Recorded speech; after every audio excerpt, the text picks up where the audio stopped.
Hey up, I'm Guy Kestevan, the Tester Man, and this is my workshop walk-round on the Orbea Oiz. But which of the features on this bike might make it your perfect Goldilocks in terms of low weight, high control and excessive XC speed, and which might make you feel more like a bear with a sore headset? I'm going to grab the camera, get up close to this beautiful Basque built speed machine. I'm going to talk you through the pros and cons based on my live ride review and nearly 30 years of testing mountain bikes for a living. So first thing to talk about is the frame construction. This Team Axis bike gets the top of the range Orbea OMX carbon fibre layout. There's an OMR carbon fibre layout as well, plus an alloy Oiz as well.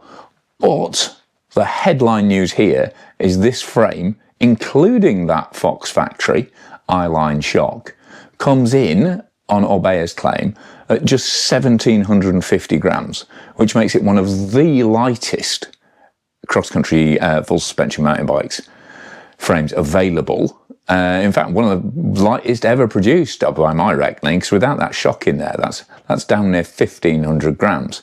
And that's particularly impressive when you consider there's some big chunky tube sections on this. Around the BB, big stout chainstays, and it's 120mm as standard. You used to have 100mm Orbea Oiz and you used to have a 120, the TR, but now they're just concentrating everything on the 120mm travel version in terms of suspension optimization, in terms of geometry, and I think that's exactly the right decision. It's pretty much the way that everyone else is going with their cross-country bikes. And so you've got 120 at the rear via what they call the UFO flex stay system, and this really, really neat fibre link there, that one-piece linkage and yoke onto the rear stays. And the way it's hidden in there, I just think is really, really smart. And then up front, it's got a Fox 34 SC with a grip SL damper in there. Just to point out, this isn't quite the current spec, because I've been lucky enough to have this bike lent to me by my mate Rob. It's his personal bike, and that's why it's got this custom colour on it. The interesting thing is there's a load of customization options with Orbea on all their bikes. But what really surprised me was when I started playing around on the website, I figured custom colour would be an upcharge. Because the frames are imported raw and then painted in-house, you can have a huge range of two-tone colours, different graphics, all that kind of thing, without adding to the price at all. So this bike, as it stands, 6,899. But, like I said, there are some slightly different details on the latest bikes. Latest bikes get the absolutely excellent Fox 34 SL, and they get Motive brakes from SRAM rather than level brakes. And in both those cases, I think that's a big upgrade. Motive significantly more powerful than the level. A little bit heavy, only about 20 grams, but the power you get as a result, definitely worth it. And that Fox 34 SL is just an absolutely glorious fork. I mean, it's the same damper. It's still that grip SL damper, so still proper race damper with remote control. And again, this eye-line shock, it's called the eye-line because it has a bespoke inline remote control spool on it. So it all fits super neatly into that really flat, broad top tube.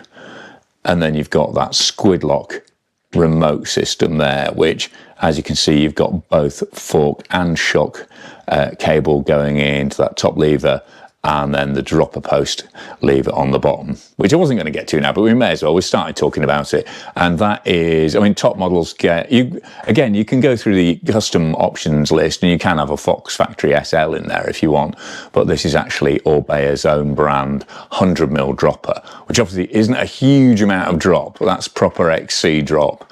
And because you've got 460mm seat tube on this large bike, there's not a huge amount of space to get a dropper in there, but I reckon you can get 150, maybe even 170 drop in there and still get my pedaling height. So you could get a decent sort of trail compatible drop on the seat post if you wanted to, and that's all something that's customizable in the build spec. And again, while it comes as standard with this very aggressive integrated one-piece carbon bar, you know, with a negative rise, 75mm stem, 760mm width, you can just change that for a conventional bar and stem setup if you want to do a more trail configuration. So I've jumped all over the place as usual and talked about a load of stuff I wasn't going to cover off yet. But just to get back to the frame, you've obviously got this distinct profiling on these rear stays. This is where the flex that allows that shock to move comes from. So very flat, just ahead of the dropouts there. And on the far side, you can see it's a flat mount for the rear brake. So very lightweight mount that keeps the braking stress running through the chain stays. Nothing goes through the seat stays. So flat at the bottom section there, where it's designed to do most of the flex, and then gradually tapers up before really fattening up ahead of these clevis joints up there. And then down here you've got not only is it a super broad main pivot, but oversized bearings in there, plus this pivot position quite high and just forward, maybe forward in line of the bottom bracket there on this 34 tooth chainring as standard. That gives quite a high level of anti-squat. And then when we look at the rear shock, that's actually driving quite a digressive way. So it starts off with a little bit of progression and then falls off in terms of shock rate. So what you're getting is a bike that stiffens up naturally under power. That's what the anti-squat does, basically tension in the chain, pulls the rear wheel down into the ground rather than it compressing. So you've got a very positive pedaling feel, but once you've got it moving past that sort of early part of the stroke, there's actually the way the shock behaves means it's a more open feel the deeper you get into the shock. So, you know, very crisp off the top, very efficient pedaling naturally, but once you start hitting bigger stuff, then that shock really opens and lets that swallow up. Although there always will be some pedal kickback coming through because of that high anti-squat on the system. But if you've watched the live ride review, and that's the whole point, this is the workshop talk ground, which goes hand in hand with my on-trail impressions of the bike. Make sure you watch both videos to get a real impression of how this bike rides. But I think this works absolutely great. And so it's definitely more old school than some bikes. You are seeing more neutral, lower anti-squat bikes now in the cross-country arena, but personally I really like a bike that kicks hard when I put the power down, even if that means it does kick back occasionally and you have to kind of self-manage traction more on loose and slippery surfaces, because when you want it to go, it doesn't half go, especially with that Superlight frame and the fact that all this big oversized lower end to the frame and even that broad top tube up there, I mean, it's a seriously stiff structure. I mean, even regardless of the weight, I mean, this feels as stiff as some 3 kilo frames I've ridden, let alone 1750 gram frame. It's a proper precise, punchy bike is this. And because it stands up under power, it's got a real agility and pop to it, which really translates into a properly tenacious, sort of feisty and just, you know, addictively fast ride. This bike absolutely loves going fast, and Orbea have made sure the geometry matches up. So you've got 67-degree head angle, which is kind of mid-pack for XC at the moment. It's not quite as slack as the Specialized Epic 8. It's bang on with something like the Scott Spark or the Santa Cruz Blur in 120mm. Cervelo is a little bit slacker. The Decathlon Rock Rider is a little bit slacker, but things like the Pinarello are actually steeper in the head angle. And then you've got 76.5-degree seat angle, which is nice and aggressive, keeps you forward. Again, that's the effective seat angle. You see there's a little bit of slope back on the seat tube there, but that means you can actually get a decent length dropper in there, as I said before. And then chain stays really short, 432mm, and then you've got 42mm bottom bracket drop, which for 120mm is relatively low. So together with that shock that settles into its travel but still gives you plenty of support in the early part of the stroke, you've got a really good planted bike, but not too barge, like, 67 degrees head angle. As you see, as I'm riding a lot of single track, my favourite single track on this bike in the live ride review, and you can see it's a properly agile hunting bike when it comes to tight technical single track. Just a note, all chainstays are the same length on the Oiz. There's no proportional length in the back end, and also there's no extra small bike, which is a bit of a shame, but I guess by restricting the sizes, that means they can be very aggressive on price. And certainly for a bike that you can buy through your local shop, but also still get all that customization in terms of componentry and colorways, is really impressive. And I've actually been to the Orbea factory in the Basque country, and it is a properly state-of-the-art setup. Went over there before we did one of the Mountain Bike of the Year tests. Spent the morning looking around the facility, and I was seriously impressed, not only by the level of tech there, but also the real proper passion that Orbea have for the making bike. They actually started as a company back in 1840 making guns, and started moving into bikes in 1931, which is really interesting because there's a load of parallels there with companies like BSA in the UK, and even Enfield, who went on to make bikes, and as well as slightly more destructive things involving pipework. But and they're a workers' cooperative as well, and obviously the Basque country has a real sort of ferocious identity, sort of distinct to Spain, and they're just very proud of that. And if you like a bit of politics and you like a bit of independence in your bike, then that's something to think about as well. But even if you're agnostic in those terms, this is a very compelling chassis, both in terms of performance and geometry, and and the specs really good as well for the price. And like I say, you get this all-in-one carbon cockpit as standard, which is, if you're going, if you are a racer, you're gonna love that in terms of position. You can get those classic ESI foam grips. You get SRAM EXO as standard on this. Bit of a heavy group set, to be fair. You've got alloy chainring on there, and then the big T-type rear mech on the back, and then that 1052 cassette. But you've got carbon wheels, again, DT hub, so a little slow reacting, 10-degree reaction on that hub. You can hear the click, but that means it's super durable with those 350 guts in there. And these are the MP30 team wheels, so 30mm internal, weighing about 1,570 grams, I think, according to Orbea. There's a lighter wheel set, the MP30 Ultimate, which weigh in at 1,327 grams, because they've got different spokes, they've got lighter hubs in there. But, in terms of the rotating weight, it's still the same rim on there, and obviously same wheel up front. And you've got Maxxis Recon Race, front and rear, 29 by 2.4, exo protection, a classic sort of XC race stroke dry trail tyre that really suits the bike. I've already talked about the fork.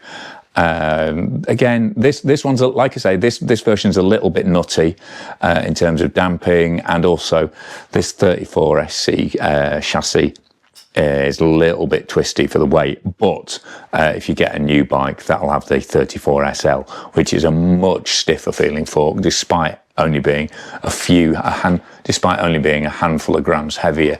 Going back to the details on the frame, as you can see, 2 bottle cages on here, and on the large you will get a bottle in both positions, just about. I mean, as long as you choose the right cage. However, it's worth noting that on smaller sizes, so the medium and the small, you're going to have to do something a bit clever, either with a spacer on the bottle cage, or you run a smaller bottle in that second position.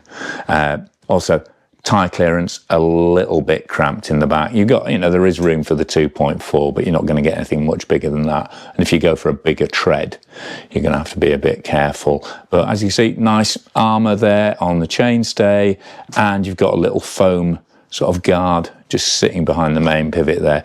And not entirely convinced by the design because it's soft foam, but there's still kind of a shelf there, which I've had to brush that out because quite a lot of crap actually collects in the back of that. So, I mean, it is a wedge that sits in the back. It's like a moto foam wedge, so it's not going to let things drop down behind, but it does collect quite a lot of debris in there, so make sure you clean that out regularly. And then I think the one that you might have spotted it already, I kind of alluded it to in the intro, the big issue which some people might have with this bike, although it looks really, really clean in terms of routing, that internal headset cable routing. I mean, you can actually feel it. I quite like, I mean, the actuation of this setup is really impressive. You know, that's your dropper lever there, and then you've got half lock and then full lock. I think they call it medium position. It's a bit awkward that you have to go from medium all the way to full lock and then release. So there you go, you can see it happening on the fork there.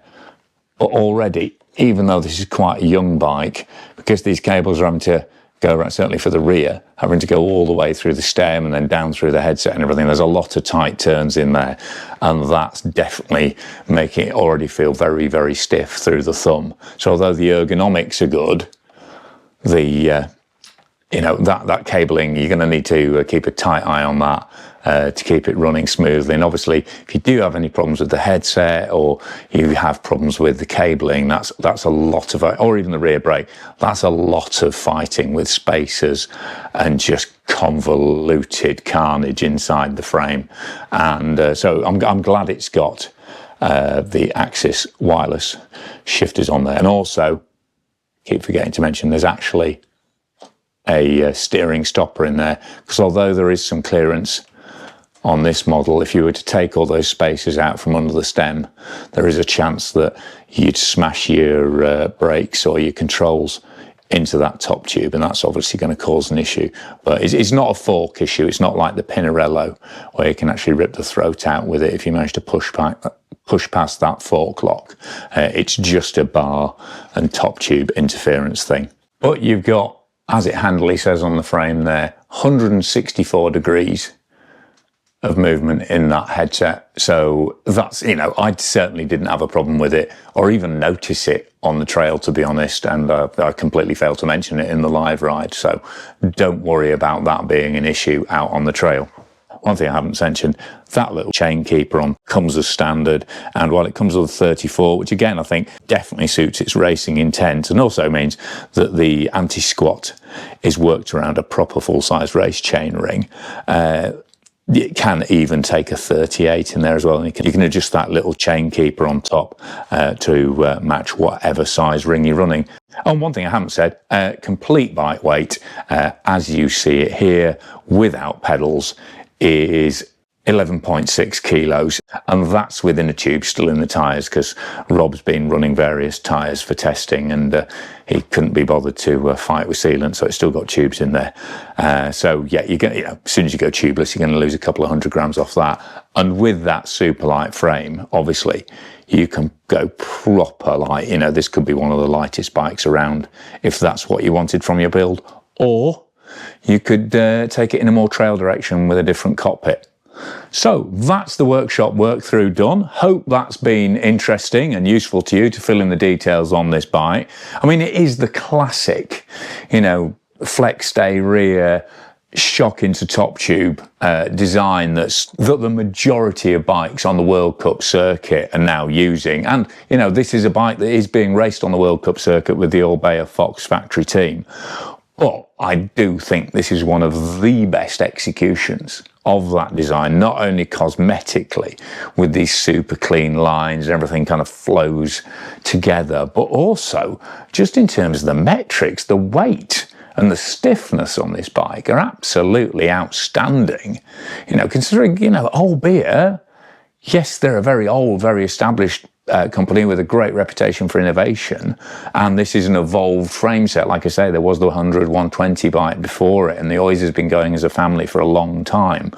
But considering the size of the company, to have something this cutting edge, plus then you've got all those customer benefits, like your customization on the colours, customization on the components as well. plus it's a great price. I just think, I mean, even before you go and watch that live ride review and see how giddy I get, absolutely ripping through some of my favourite sort of cross-country, backcountry trails on this bike, even then, this is an astonishingly good bike if you want a proper stand-up speed machine. The only real issues are basically that headset internal cable routing, and also I think, you know, if you want a more trail focused bike, then you want to change the stock cockpit and you want to change the dropper post, but that's not a problem because of that MYO, My Orbea customization program. I think Orbea have really done a stellar job with this bike, and I also think that Rob Sun's done a stellar job with his paintwork. I think that's one of the best Kashima to bike paint jobs I've seen, and I think that whole back end looks even slicker as a result. So massive thanks to Rob for lending me the bike. Thanks to my Patreon subscribers who pledge every month to support the channel, and that makes a big difference with how much time I can spend talking to you about bikes in the workshop or out on the trail. Big thanks to anyone who's donated on YouTube with the YouTube gift. That's another way that you can support the channel if you want. But even if you just subscribe, that makes a massive difference. Click for notifications, give it a thumbs up like so YouTube knows you liked it, so it's more likely to share it with more people. And above all, tell your mates about it. If you've got mates who you think will enjoy the content, enjoy the kind of bikes I like talking about, which this is bang centre. This is my real sort of spirit animal bike, aggressive but capable, short travel, lightweight bikes, because they are so capable now, but they're still proper fizzingly fast. You know, they're still proper pulse racing, ego massaging machines. And as I get older, I'm not getting any quicker, so having a bike that takes up the slack I'm leaving behind is just an absolute gift. And in this case, it's a golden gift. So I think that's hopefully covered everything off. If there's anything more you want to know, get busy in the comments. Obviously, you know, there's loads of comparisons you can make to other bikes. I'm sure a lot of you will be asking about that. But like I said in the live ride review, I think probably the most accurate one, certainly in terms of, you know, things like internal cable routing, in terms of that remote control, three-way shock actuation, the travel and the geometry, is this is very similar to the Scott Spark, but without the worry of, you know, internal shocks and the extra weight that can bring. It's still very neat, but it's external for easy servicing. But yeah, absolutely belting bike in my opinion. But go watch the live ride review, because if nothing else, it's a lot of fun, and I think hopefully I'll give you a real impression of what it's like to be behind the bars on this bike, ripping some really nice trails. But for now, I've been Guy Kestevan, and this has been my workshop walkthrough on the Orbea Oiz Team Axis Edition. Thanks for watching, and if I don't see you on the trails, I'll hopefully see you in the comments.